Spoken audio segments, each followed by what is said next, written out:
You ask Tiger to solve. This deals with linear equations with one unknown. The final result is x equals -3. Let's solve it step by step.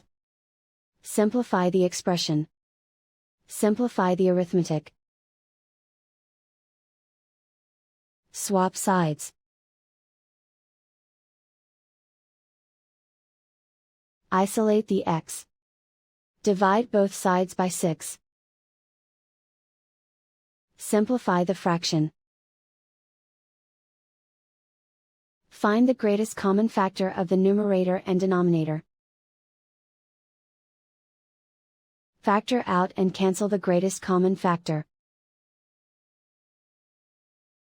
And so the final result is x equals -3.